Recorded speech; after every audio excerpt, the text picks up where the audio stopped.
Hello students, आज हम लोगों का टॉपिक है मैक्रोस्कोपिक प्रॉपर्टीज़। बेटा, मैक्रोस्कोपिक प्रॉपर्टीज़ क्या होती हैं? ये वो प्रॉपर्टीज़ होती हैं जो कि अराइज हो जाती हैं बल्क बिहेवियर की वजह से मैटर के।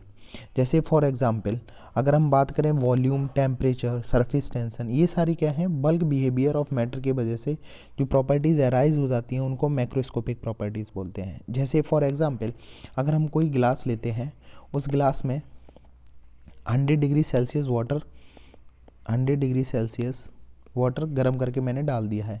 तो इसमें क्या होगा, जो टेम्परेचर है वो क्या हो जाएगा? अगर हम बात करें इस वॉल्यूम और इसका जो मास है वो मान लिया 100 ml है।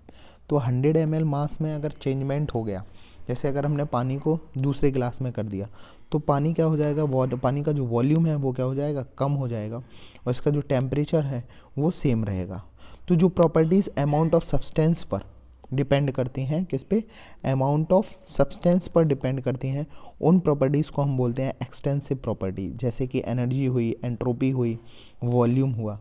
जैसे वॉल्यूम कैसे डिपेंड कर देगा, कैसे अमाउंट ऑफ सब्सटेंस से इंडिपेंडेंट है, सॉरी डिपेंड है। जैसे अगर हम क्या करें कि वॉल्यूम जैसे इसका 100 ml है, दूसरे ग्लास में डालेंगे तो इसका वॉल्यूम कुछ ना कुछ तो कम हो जाएगा। सपोज दैट 80 ग्राम हमने निकाल लिया है, तो यहाँ पे कितना बचेगा? 20 ग्राम।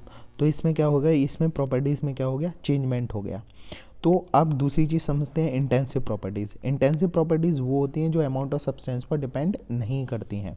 जैसे कि अगर इसका 100 डिग्री सेल्सियस है, अगर हम दूसरे बीकर में भी डाल लेंगे पानी को, तो उसका टेम्परेचर भी कितना रहेगा? Same 100 degree Celsius. तो कोई भी चेंजमेंट नहीं होगा। तो इस केस में इसको हम इंटेंसिव प्रॉपर्टीज़ बोल देंगे। और अब कुछ प्रॉपर्टीज़ के बारे में समझते हैं जो एक्सटेंसिव, अगर दोनों प्रॉपर्टीज़ का जो रेशियो अगर एक्सटेंसिव और एक्सटेंसिव है तो वो हमेशा इंटेंसिव ही रहेगा। कैसे इंटेंसिव रहेगा?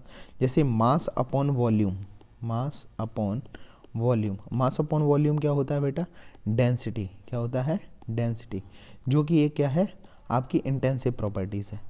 तो हम कह सकते हैं एक्सटेंसिव और एक्सटेंसिव प्रॉपर्टी का जो रेशियो होगा वो ऑलवेज कैसा होगा? इंटेंसिव।